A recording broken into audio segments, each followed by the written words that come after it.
Gündəlik 10-16 saat iş qrafiki və saatlarla tıxacda avtomobili idarə etmək. Paytaxtdakı taksi sürücülərinin əksəriyyəti bu rejimlə işləyirlər. Taksi xidməti sahəsində bir sıra dəyişikliklər olsa da, sürücülər üçün iş rejimi eyni qalıb. Belə ki, gündəlik avtomobil icarəyə götürən sürücülər planı ödəməkdə çətinlik çəkdiyini deyirlər. Bir 10 manat benzin tökürsənmi?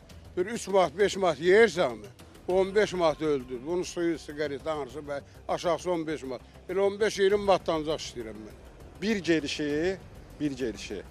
Ortalama indi özünüz də Bakıda yaşayan insanları bilirik. Bir dənə gedişi neçə dəqiqəyə gedə bilərsiniz? Ortalama yarım saatdan hesablayıram. 15 gedişini nə qədər eləyir? 7 yarım. Yəni bu insan dayanmadan. Yəni yarım saata əgər hər bir sifarişi aparası olsa 7 saat yarıma bu yemədən, içmədən, tormuza belə basmadan sürsə bu şeydir. Bu nətər işləyirlər 25 gedişi? Mənim tez zakazım var, bugünkü gündə bu göstərə də bilərəm. 3 gediş eləmişəm.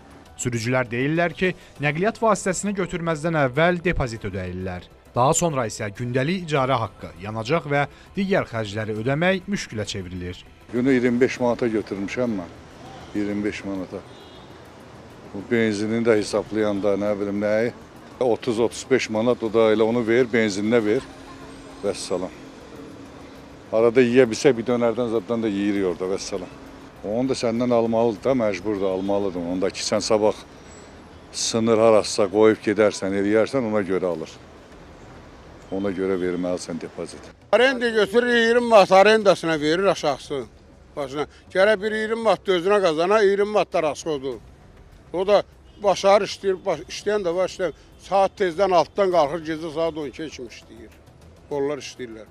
Mən saat 9-da ələm axşam şərq axşamda gedirəm. 10-15 manat elə zorla qazanıram. Özünü öldürsə 20 manat.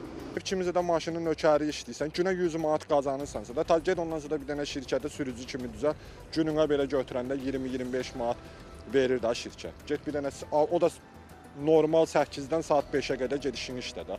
Səhər tezdən saat 8-də, 7-də işə çıxırıq, axşam saat 11-ə kimi. Qazandığımız 100 manat, evə apardığımız 20-25 manat. Dəyər, dəyməz. Məsələ ilə əlaqədar bir neçə taksi şirkəti ilə əlaqə saxladıq. Bildirildi ki, şirkətin tərkibində fəaliyyət göstərən sürücülər üçün 8 saat nəzərdə tutulub. 8 saatı tamamlayan sürücünün hesabı istirahət məqsədi ilə dondurulur və sürücülər həmin vaxt ərzində sifariş qəbul edə bilmirlər.